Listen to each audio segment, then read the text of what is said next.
Student, आज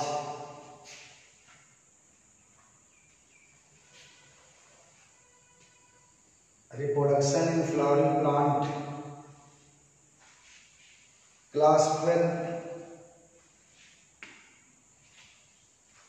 का 5वां ऑनलाइन क्लास होना है। पिछले टर्म पर ऑनलाइन क्लास पर मैंने माइक्रोस्पोरोजेनेसिस यानी पॉलन ग्रेन का निर्माण कैसे होता है, डेवलपमेंट उसका कैसे होता है वो बता रहा था। वहां पे मैंने बताया था कि एपिडर्मिस के नीचे कुछ कोशिकाएं आकार में बड़ी हो जाती है, जिसमें साइटोप्लाज्म की मात्रा बढ़ जाती है, उसका न्यूक्लियस बड़ा हो जाता है, इनलार्ज हो जाता है। उसे हाइपोडर्मल सेल या आर्चिस्पोरियल सेल कहते हैं। ओके, यहाँ पर ध्यान बनाते हैं। आर्चिस्पोरियल सेल अगेन माइटोटिक डिवीजन करती है, सूत्री विभाजन करती है, जिससे दो प्रकार की cell, two types of cell बनती है।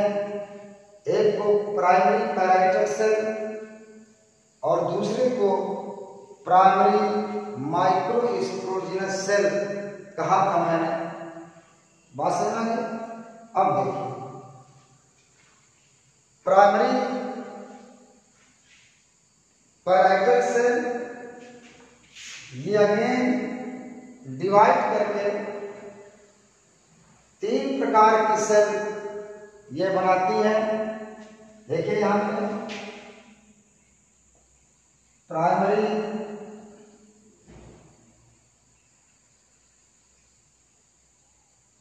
पैराइटल सेल ये डिवाइड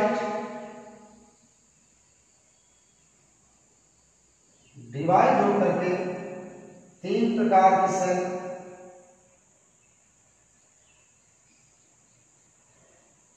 एंडोथेसियम, दूसरा है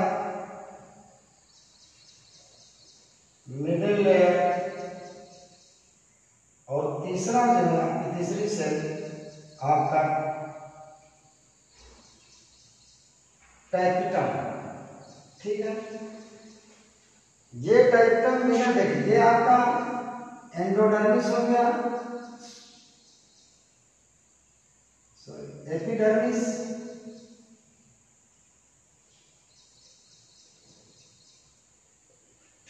उसके नीचे एंडोथेसियम,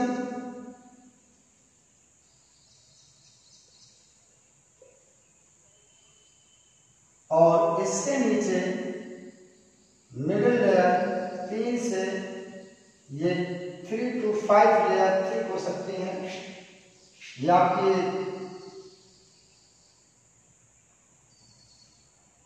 मिडिल लेयर, और सबसे ये जो सेल आपकी है ये आपका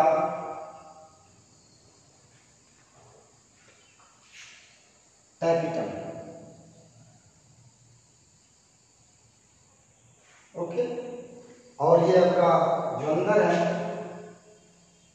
ये प्राइमरी स्पोरोजेनस सेल है।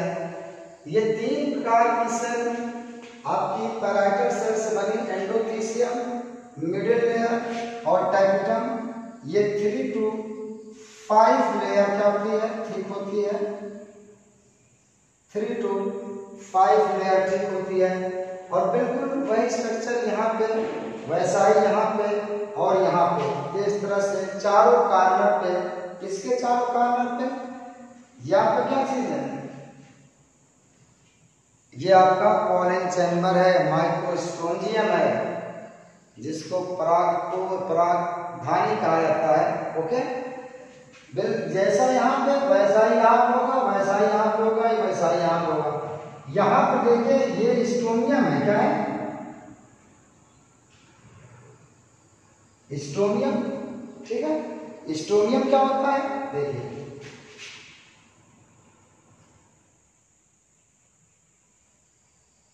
स्ट्रोमियम क्या होता है?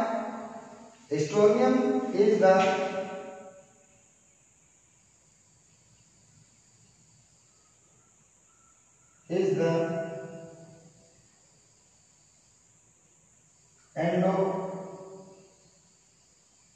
endothecium where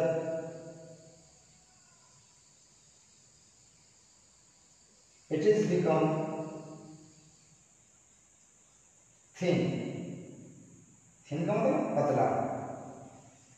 स्ट्रोमियम वो स्थान है जहां पर एंडोथीसियम की लेयर क्या होती है? बहुत पतली हो जाती है, इसको स्ट्रोमियम कहते हैं।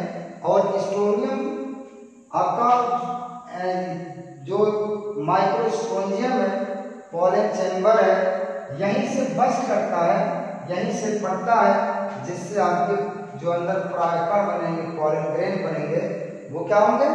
डिस्पर्स होंगे। ओके, तो stomium is the endothecium where it is become thin, जहां पर एंडोथीसियम बहुत क्या होती है? पतली हो जाती है। ओके, अब आइए देखो मिडिल लेयर और टाइपिटम। मिडल लेयर और टाइपिटम ये बाद में क्या होते हैं? डिस्ट्रॉय हो जाती है। मिडिल लेयर का काम क्या है? ओके, रफ कर दूं? चलिए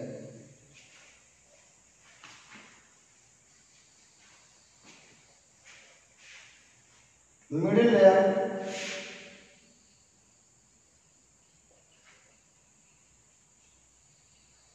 ये क्या है? It is 3 to 5 layer thick. It is 3 to 5 layer thick. ये काम किसका क्या फंक्शन? It provide nutrition, पोषण, nutrition to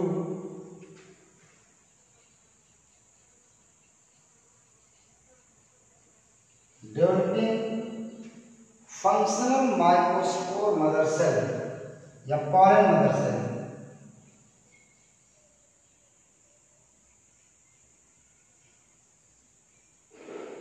ओके, ये देखिए pollen mother cell क्या होती है? अभी मैंने ऊपर बताया था कि प्राइमरी माइक्रोस्पोरोजिनस सेल जो थी होगी, यह 2 से 3 बार माइटोटिक डिवीजन करके क्या बनेगी? माइक्रोस्पोर मदर सेल या पॉलन मदर सेल उसको क्या कहते हैं?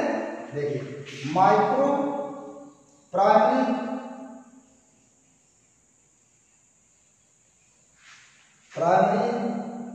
स्पोरो microsporogenous cell, micro sporogenous cell divide 2 to 3 time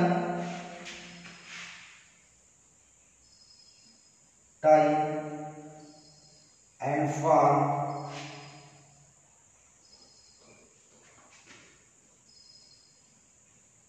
microspore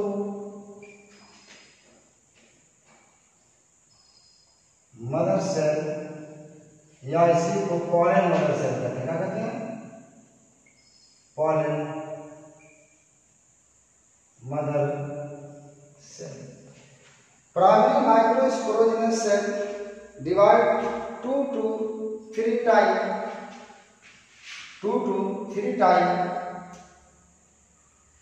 and form microspore mother cell या पॉलन मदर सेल। ठीक है, अब देखिए माइक्रोस्पोर मदर सेल में मोस्टली क्या होते हैं, डिस्चार्ज आती हैं और डिस्चार्ज होकर के यह pollen grain, developing pollen grain को क्या करते हैं, न्यूट्रिशन प्रदान करती है। ये अधिकांश माइक्रोस्पोर मदर सेल ये क्या होंगी,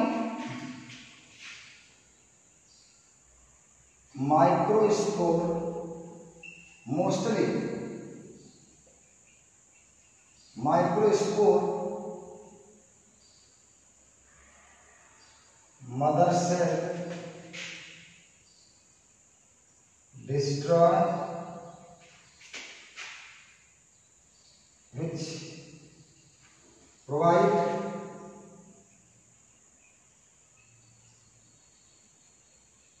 nutrition यानी पोषक पदार्थ to pollen grain. Pollen grain मतलब ये मेल एग है जिसको परागकण भी कहा जाता है, इसको ये भोजन।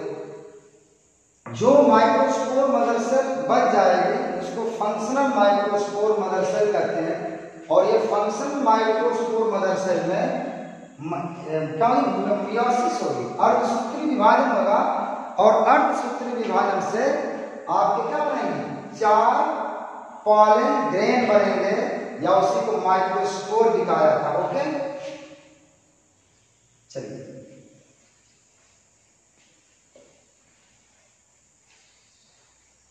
ओके आप देखिए फंक्शनल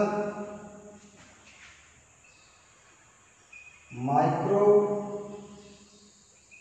स्पोर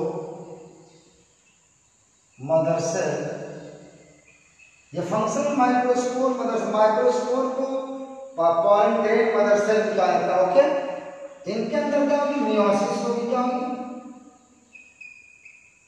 मियोसिस होगी। और मियोसिस से आगे क्या होंगे, आपको पता है कि मियोसिस से गुणसूत्रों की संख्या सेल में आधी हो जाती है।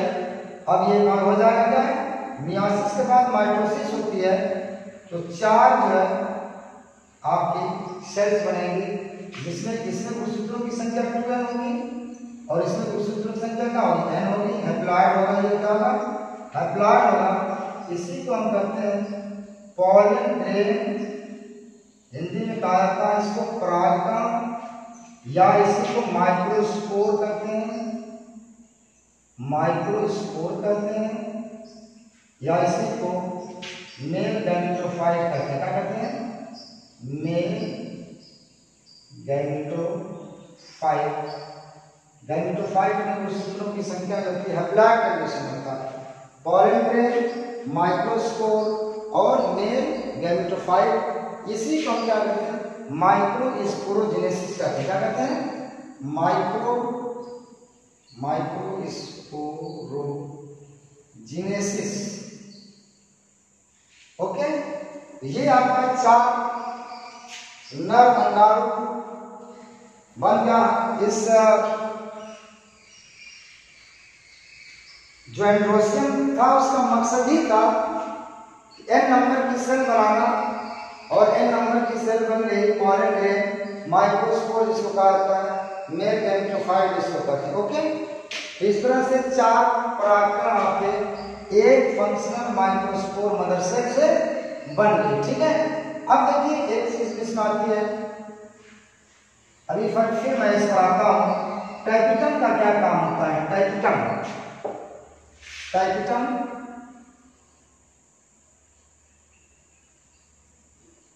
का एक काम तो ये है कि it provide nutrition to microspore mother cell. Okay, it provide nutrition to microspore mother cell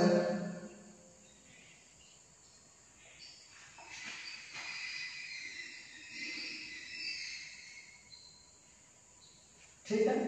ये माइक्रोस्पोर मदर सेल को टाइपिकल जो होती है भोजन प्रदान करती है और दूसरा काम जो होता है परागकण जो कि 4 बने हैं, इन 4 परागकण के बीच में एक बंध काम करता है जिसको कैलोस बंध कहते हैं। क्या कहते हैं? कैलोस बॉन्ड को तोड़ देता है, जिससे आपके परागकण चाहे पॉलन ग्रेन माइक्रोस्पोर के अंदर फ्री हो जाते हैं। Okay, it break callose bond which is found between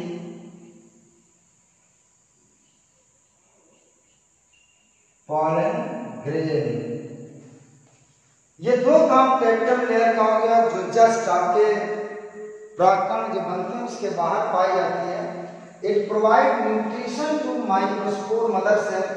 microspore mother cell को ये क्या करती है? न्यूट्रिशन प्रदान करती है, और इसको माइक्रोस्पोर मदर सेल, और it by break callus bond which is found between pollen grain. जब परागकण बनता है तो परागकणों के बीच में एक बॉन्ड पाया जाता है जिसको कैलोस बॉन्ड कहते हैं, उसको ये तोड़ देता है, जिससे क्या होता है? ये आपके परागकण जहाँ के फ्री हो जाते हैं। ओके, बात समझ में आई? तो ये आपका डेवलपमेंट ऑफ पॉलन ग्रेन था, जिसको माइक्रोस्पोरोजेनेसिस कहा जाता है। 4 आपके परागकण बन गए, और ये चारों परागकण जो होते हैं ये कैसे व्यवस्थित रहते हैं? तो इसमें एक हेडिंग आ गई, अरेंजमेंट ऑफ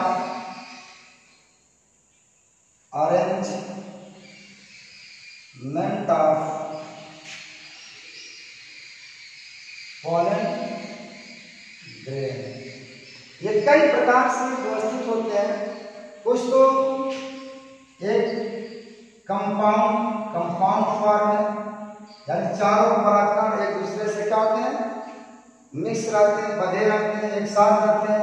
एग्जाम्पल इसका जो है ये आपका all pollen grain form aggregate form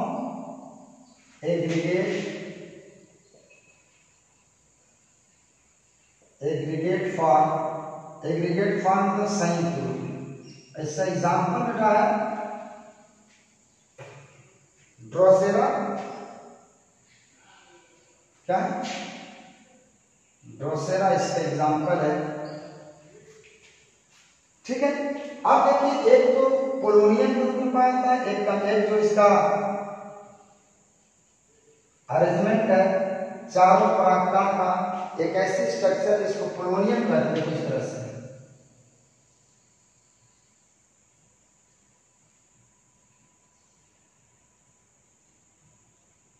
ठीक है, ये परागकण है, इस कंडीशन में इस तरह से अरेंज रहते हैं। इसको बना लीजिएगा, इंपॉर्टेंट, बहुत इंपॉर्टेंट है। इसको हम पोलिनियम कहते हैं। क्या कहते हैं? पोलिनियम। और इसको कार्डिकल कहते हैं, कार्डिकल। और इसको कार्पस्कुलम कहते हैं। क्या कहते हैं? कार्पस अकुलम। इसका एग्जाम्पल है धतूरा, ड्रागबेरिस,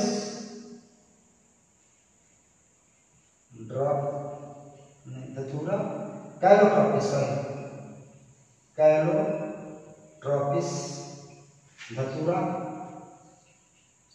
बहुत एग्जाम पूछा जाता है इस एमसीक्यू वगैरह में। और दूसरा ऑर्चिड है। ये दो प्लांट हैं जिसमें आपका पॉलन ग्रेन इस रूप में पाया जाता है, जो एक बैग की तरह स्ट्रक्चर बना लेता है। इस बैग लाइक स्ट्रक्चर को पोलोनियम कहते हैं, और ये बैग लाइक स्ट्रक्चर जिस फिलामेंट से जुड़ा होता है उसको कार्डिकल कहते हैं। और ऊपर जो है एक स्ट्रक्चर ग्राउंडेड इसके ऊपर पाया जाता है, इसको कार्पस्कुलम कहते हैं। ओके, और कुछ आपका टेट्राहेड्रल आकार में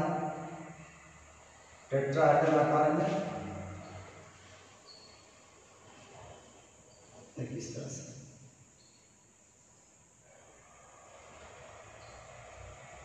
एक आपका परागकण ये हो गया, एक परागकण ये हो गया, एक परागकण ये हो गया, एक इसके नीचे हो गया, ठीक है। ये आपका टेट्राहेड्रल कंडीशन कहलाता है। क्या कहलाता है? कुछ प्लांट में ये आइसोबाइलेटरल होते हैं। क्या होते हैं? आइसोबाइलेटरल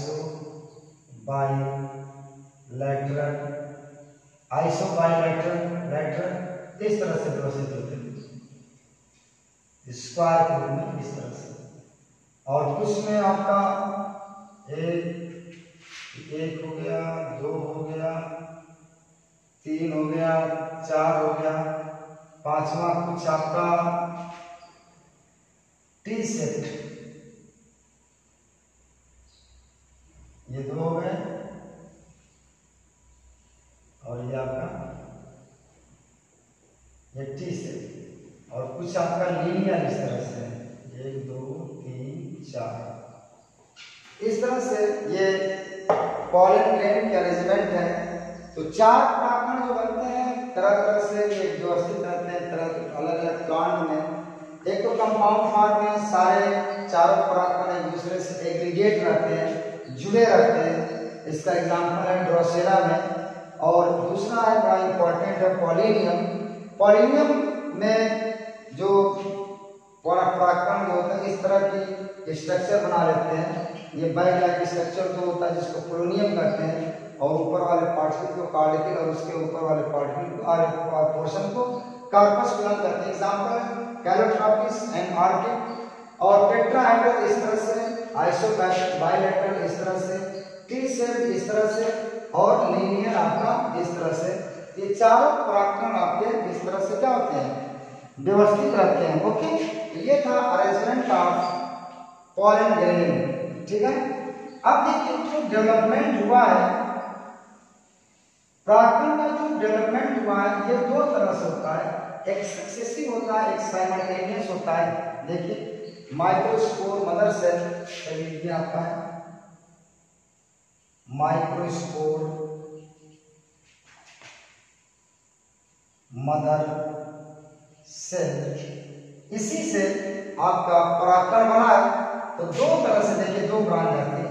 एक तो सक्सेसिव है, क्या है? सक्सेसिव, अभी बताता हूं। और दूसरा ये सक्सेसिव टाइप है, और दूसरा है साइमल्टेनियस, सतत साइमल्टेनियस टाइप का। ये क्या होता है? सक्सेसिव टाइप में क्या होता है? सक्सेसिव टाइप में पहले आपका कोशिका आपकी क्या होती है? आपकी माइक्रोस्पोर मदर सेल है, इसमें पहले सेल डिवाइड होती है। क्या होती है? Cell divide cell. अब डिवाइड जब सेल होती है तो 2 सेल इस तरह से बन जाती हैं। और फिर डिवाइड सेल के बाद अब इसमें फिर क्या होता है? केंद्र डिवाइड होता है। क्या होता है? क्या होता है? Divide nucleus. ओके, और फिर ये 2 न्यूक्लियस डिवाइड होगा तो 4 सेल की यहाँ पे स्ट्रक्चर बन जाएगा। तो 4 परागकण हो गया। और साइमल्टेनियस टाइप में क्या होता है? पहले आपका केंद्रक डिवाइड होता है। क्या होता है? ये आपका सेल है, ये देखिए ये केंद्रक डिवाइड हुआ 1 2, ठीक है। पहले फिर एक केंद्रक इसमें होगा, 2 में डिवाइड हो गया। तो डिवाइड न्यूक्लियस। ओके, अब इसमें क्या होगा? न्यूक्लियस पहले डिवाइड हुआ है और फिर न्यूक्लियस एक बार और डिवाइड होगा। अब कितने केंद्र बन गए? 4 केंद्र, 1 से 2, 2 से 4। और फिर ये क्या हो जाएगा? आपका 4 परागकण, फिर क्या होगा? सेल डिवाइड होगा। क्या होगा? Cell divide. ओके, ये 2 प्रकार का माइक्रोस्पोर मदर सेल में डेवलपमेंट होता है। एक सक्सेसिव टाइप का और दूसरा का साइमल्टेनियस टाइप का। सक्सेसिव टाइप में क्या होता है? पहले सेल डिवाइड होती है, बाद में न्यूक्लियस डिवाइड होता है। और साइमल्टेनियस में क्या होता है? पहले न्यूक्लियस डिवाइड होता है, बाद में सेल डिवाइड होता है। इसका एग्जांपल क्या है? मोनोकॉटिलेडन का मोनोकॉटिलेडन प्लांट। ओके, और ये जो है डाइकॉटिलेडन, क्या है डाइकॉटिलेडन, दिखाई दे रहा है कि नहीं, डिवाइड। ये एग्जाम्पल लिख लीजिएगा, बोर्ड के नीचे दिखाई नहीं दे रहा, एग्जाम्पल इसका डाइकॉटिलेडन, डाइकॉटिलेडन प्लांट। ये डाइकॉटिलेडन और मोनोकॉटिलेडन प्लांट पहले आपने पढ़ा होगा। मोनोकॉटिलेडन प्लांट एक बीजपत्री पौधा का आता है। इसमें एक बीजपत्री पौधे वे बहुत सारे डिफरेंस है कि बीज अंकुरण के समय उसमें से केवल एक कॉटिलेडन, एक बीजपत्र निकलता है। ऐसे प्लांट को मोनोकॉटिलेडन कहते हैं। जैसे आपका बीट है, मेज आपका बीट है, मेज है और बार्ली है। आपने गेहूं में देखा होगा जब इसमें अंकुरण होता है बीट में, तो अंकुरण के समय केवल उसमें से एक बीजपत्र निकलता है। और दूसरा डिफरेंस और है, इसकी रूट जो होती है इसमें अपस्थानिक रूट होती है, टैक्ट रूट या मुसला जड़ें नहीं पाई जाती हैं। आप गेहूं को खाद को दे देंगे तो उसमें मुसला जड़ नहीं मिलेगी, अपस्थानिक जड़ें मिलेगी, झाकर जड़ें जिसको कहते हैं, एडवेंटेशियस रूट आएगा। ओके, डाइकॉटिलेडन प्लांट क्या है? वे प्लांट होते हैं जिसमें से दो कॉटिलेडन निकलता है। क्या निकलते हैं? दो कॉटिलेडन निकलता है अंकुरण के समय। जैसे आपका मटर है, आम है, आपके नीम है, जिसमें से जब बीज से अंकुरण निकलता है, बीज उसमें से दो बीजपत्र निकलता है, इसलिए उसको डाइकॉटिलेडन कहते हैं और इसमें मुसला जड़ पाई जाती है। ओके, तो इस तरह से ये सक्सेसिव टाइप और साइमल्टेनियस टाइप का एग्जांपल हो गया। तो इसमें क्या होगा? डिवाइड फर्स्ट, इसको लिख लीजिएगा, cell divide first, cell divide first then nucleus. Okay, और इसमें क्या होता है? इसमें nucleus divide first, nucleus divide first then cell. इसमें पहले सेल डिवाइड होता है, बाद में न्यूक्लियस, उसमें पहले न्यूक्लियस डिवाइड होता है, बाद में सेल डिवाइड होती है। इस तरह से चार प्रकार आपके बन गए। एक सवाल मैं देता हूँ, इससे सवाल आता है, लिखिए आप नाम। नीट वगैरह में अक्सर पूछा जाता है, नीट में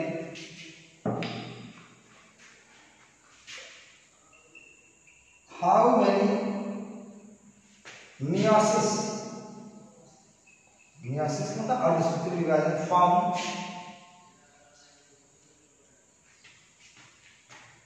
found in formation of 256 pollen grain.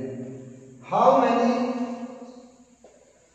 कितने अर्धसूत्री विभाजन पाई जाएगी 256 पॉलन ग्रेन के निर्माण में? ऑप्शन ए का गया 256 मियोसिस। मियोसिस का मतलब समझ लो ना, अर्धसूत्री विभाजन। जब सूत्रों की संख्या आधी करनी होती है तो अर्धसूत्री विभाजन होता है। सूत्री विभाजन में सूत्रों की संख्या, क्रोमोसोम की संख्या में कोई चेंज नहीं होता है। 256 हो गया, दूसरा हो गया 54 और तीसरा हो गया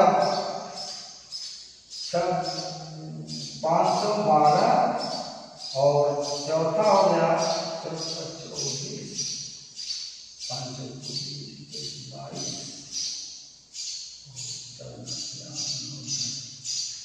1024।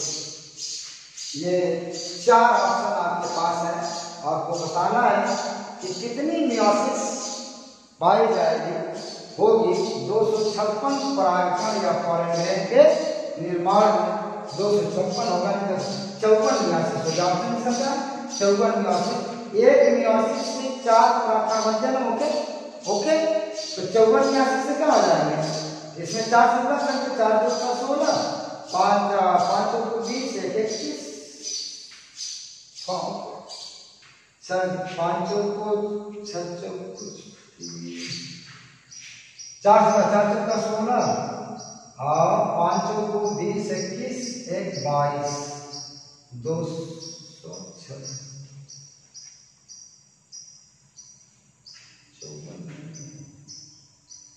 56, 6 चौका गलत हो रहा है, 6 चौका 24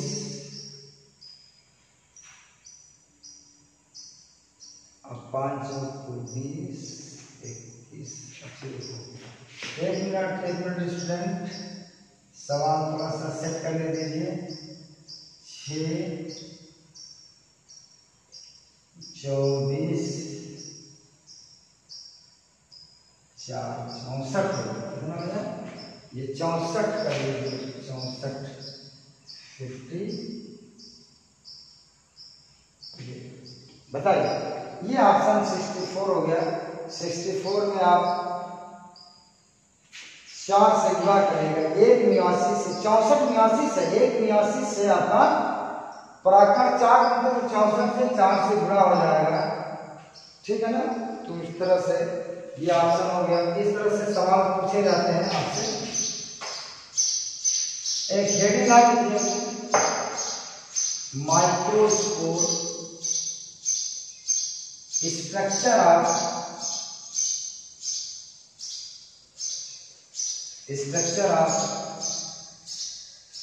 माइक्रोस्कोप, या इसी को पॉलन ग्रेन कहते हैं, पॉलन ग्रेन। ठीक है? या इसी को क्या कहता है? मेल एक कहा जाता है हिंदी में इसको। ये लघु बीजांड होता है, इसको लघु बीजांड कहा जाएगा, और इसको परागकण कहते हैं। सब एक ही चीज है, परागकण, सॉरी परागकण।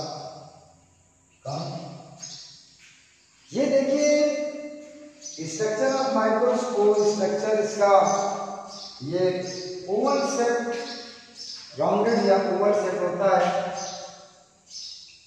इट इज राउंडेड या ओवल शेप, अंडाकार। ठीक है? या इसकी सरफेस होती है, कुंडली होती है, surface, outer surface is rough मतलब कुंडली। और ये इसके बाहर 2 लेयर पाई जाती है। इट इज सराउंडेड बाय, अभी बता 2 layer. It is surrounded by 2 layer. और ये जो 2 लेयर है, आउटर लेयर का कहेंगे, आउटर लेयर को एक्साइन करते हैं, क्या कहते हैं? एक्साइन करते हैं। और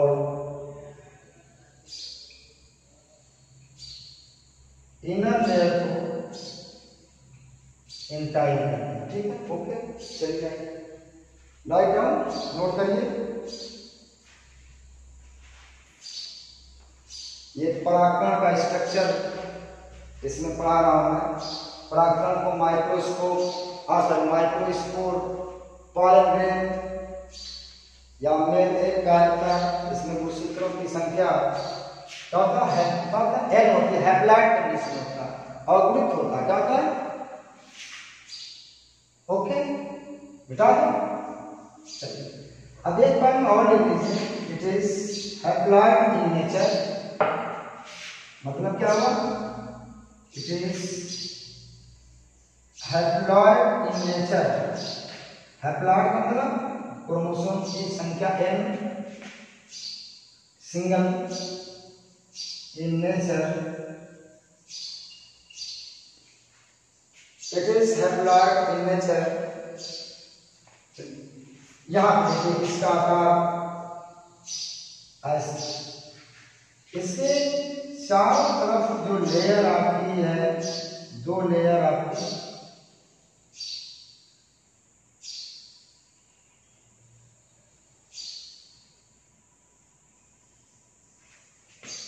ये आपकी देखिए ये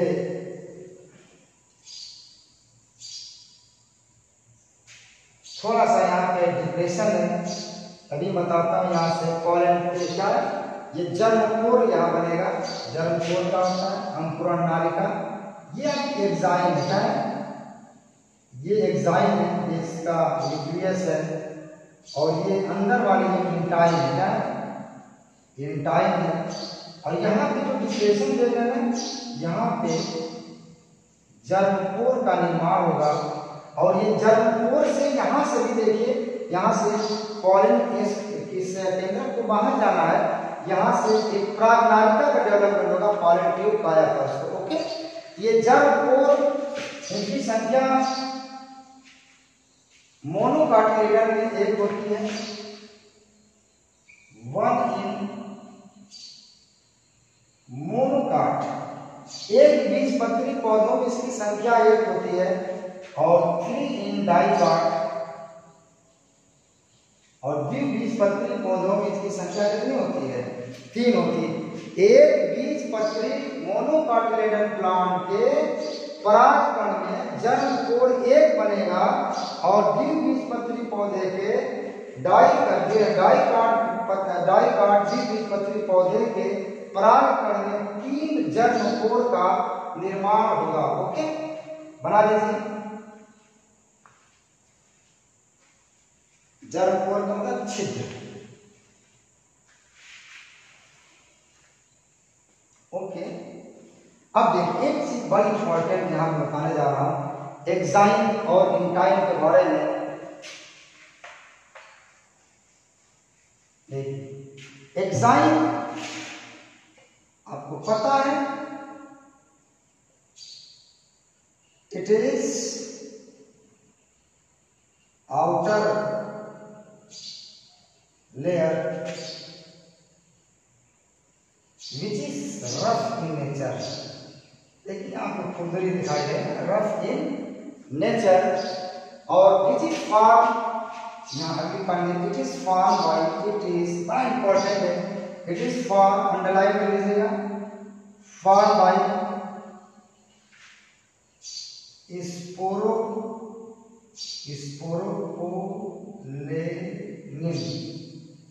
स्पोरोपोलेनिन नामक पदार्थ से बना होता है। ये फैटी नेचर का होता है, क्या होता है, फैटी नेचर का, ठीक है। फैटी नेचर की स्पोरोपोलेनिन नामक लेयर पाई जाती है। ये इसके पास रेजिस्टेंस पावर बहुत ज्यादा होती है, इन्वायरमेंट से प्राकृतिक को रेजिस्ट करता है। कौन, स्पोरोपोलेनिन। ओके, आइए अब देखिए इंटाइन क्या है।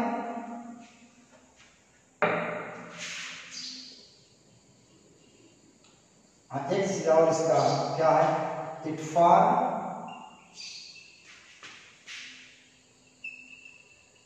जर्मपोर फॉर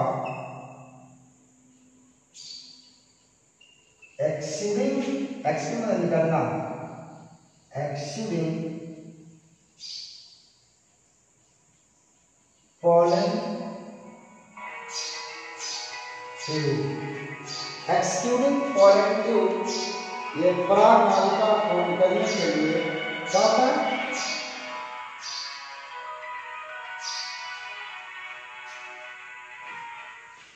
हेलो, हाँ बोलो, अच्छा ठीक। यहां से पॉलन ट्यूब जर्मपोर से निकलता है। अब देखने आ गए हैं अगला इंटाइन क्या है, intine.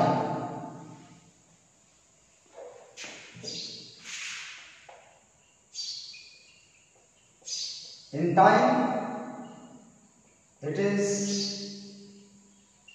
Inner layer of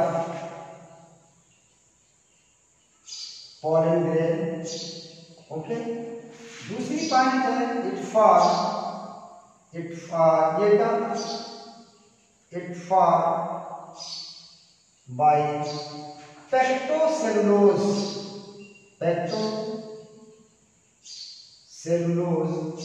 pectin धन सेलुलोज नामक रासायनिक पदार्थ द्वारा ये बनी हुई बहुत इंपॉर्टेंट है, इसको अंडरलाइन कर लीजिएगा। इसका काम क्या है? इट फॉर्म पॉलन ट्यूब प्रागनालिका पॉलन ट्यूब, ये क्या मतलब पॉलन ट्यूब या पराग नली का निर्माण करता है। क्या करता है? पॉलन ट्यूब को हिंदी में पराग नली कहते हैं। समझ में आ रहा है ना? पराग पॉलन ग्रेन का मतलब पराग कण, पॉलन ट्यूब का मतलब क्या है? पराग नालिका। ओके, इन टाइम्स हमारे हो गया। अब इसमें एक हेडिंग डाल दीजिए कि फॉर्मेशन ऑफ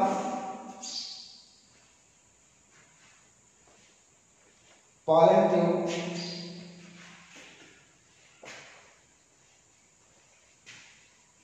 या इससे पहले डेवलपमेंट ऑफ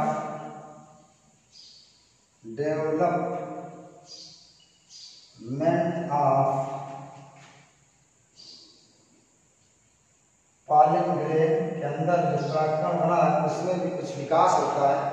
इसी को माइक्रोस्पोर भी कहते हैं। ओके, पीछे बता चुका हूँ माइक्रोस्पोर, या इसी का एक नाम और है मेल गैमेटोफाइट।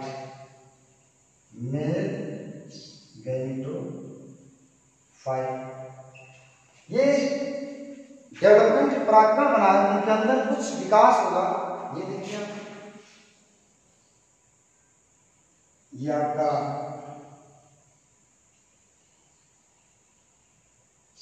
परागकण आपका इस तरह से बन गया। ये जर्मपोर है, क्या है अभी बताया मैंने, पॉलन जर्मपोर। यहाँ पे इसका केंद्रक जो है आप दो भागों में डिवाइड हो जाएगा। इसमें दो भागों में, ये स्ट्रक्चर में मैं बना रहा हूँ, दो भागों में डिवाइड हो जाएगा। ठीक है, दो भागों में। एक केंद्रक को कहा जाएगा, ये आपका बड़ा होता है, और ये छोटा केंद्रक दो में से ये वेजिटेटिव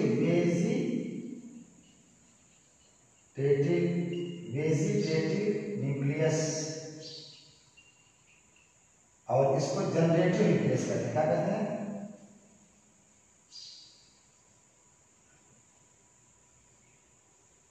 जनरेटिव न्यूक्लियस। ओके, अब देखिए वेजिटेटिव न्यूक्लियस और जनरेटिव न्यूक्लियस, इसके बाद क्या होगा? ये आपका वेजिटेटिव न्यूक्लियस है। जनरेटिव न्यूक्लियस आकर के क्या हो जाएगा? अटैच हो जाएगा किससे? इसके कोशाभित्ति से, और अटैच हो गया। ये जर्मपोर है। अब अटैच होने के बाद अगले स्टेप में क्या होगा? अगले स्टेप में इसके चारों तरफ आपका केंद्रक, चारों तरफ आपका साइटोप्लाज्म जमा हो जाएगा, और जिसको कहा जाएगा जनरेटिव सेल।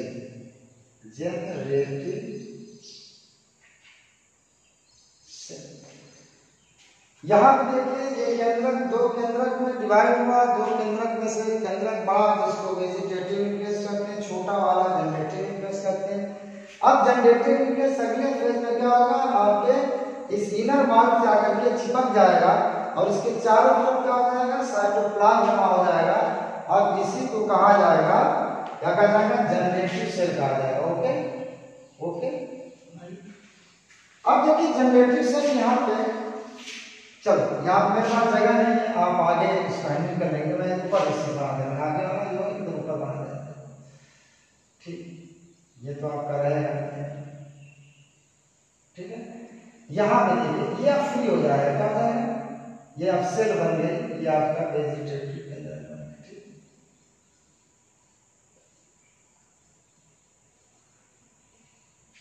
ठीक, ये अभी जितना सब कुछ जो हो रहा है, ये अभी आपका माइक्रोस्पोरेंजियम यानी पॉलन चैम्बर में हो रहा है। यानी डेहिसन से पहले स्पर्म के परागकण के बाहर निकलने से पहले ये हो रहा है। कहाँ हो रहा है? पॉलन चैम्बर में हो रहा है, यानी पॉलन चैम्बर के अंदर अभी है आपका परागकण। अब यहाँ पे देखिए, अब यहां से आपका पराग नालिका डेवलप होगी। क्या होगी? इंटाइन से क्या बन जाएंगे? पराग नालिका का डेवलपमेंट हो जाएगा। ये देखिए आपका ये केंद्रक और ये आपका वेजिटेटिव सेल और ये पॉलन ट्यूब हो गया। अब ये पॉलन ट्यूब के अंदर जो आपका परागकण का ये जनरेटिव सेल है, इसके अंदर देखिए कलाकारी होगी, डिवीजन होगा और डिवीजन से आपका क्या हो जाएगा? दो आपका केंद्रक। ये आपका जो वेजिटेटिव सेल है, सॉरी जनरेटिव सेल है, ये कौन सी सेल है? Generative cell. G for generative, C for cell. ये दो केंद्रक में डिवाइड हो जाएगा। इसको क्या कहते हैं? ये मेल गैमीट हो गया। कितना हो गया? नर युग्मक हो गया। ये क्या? दो मेल गैमीट बन गए। मेल गैमीट कितना बन गया? दो बन गए। ये आपका जनरेटिव वेजिटेटिव सेल। ओके, इस तरह से अब देखिए ये आपका जो मेल गैमीट जो बना है, ये आपका कहाँ पे बना है? ये परागकण कहाँ जाएगा? मादा के जन्म अंग गायनोसियम में जाएगा, वहां पे डेवलपमेंट होगा। कुछ प्लांट में तो स्पोरेंजियम के अंदर, माइक्रोस्पोरेंजियम या परागकोश के अंदर ही हो जाता है, लेकिन अधिकांश प्लांट में ये मेल गैमीट जो एक जनरेटिव सेल था, दो मेल गैमीट में कन्वर्ट हो गया। ये काम कहाँ होता है? फीमेल के गायनोसियम में होता है। ओके, ये आप बना लीजिए। इस तरह से development of pollen grain। Okay,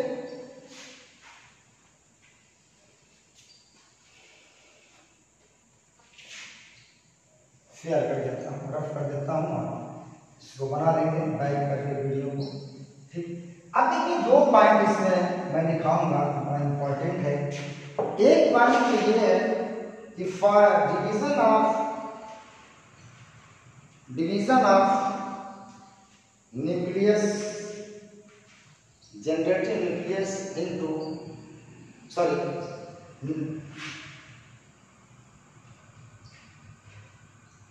pollen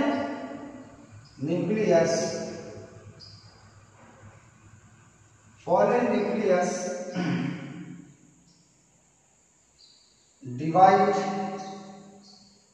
into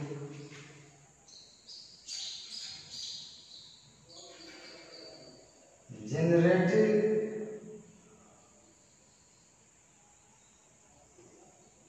nucleus and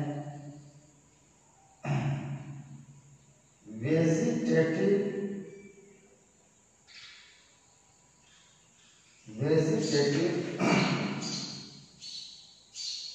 nucleus, which is found in pollen chamber। pollen chamber कहाँ होता है? एंथर में होता है।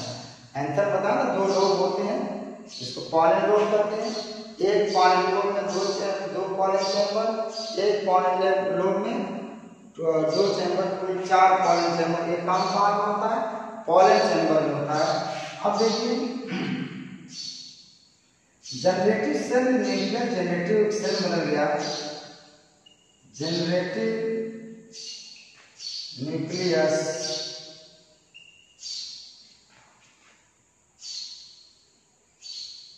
means cell, generative cell divide into two male gamete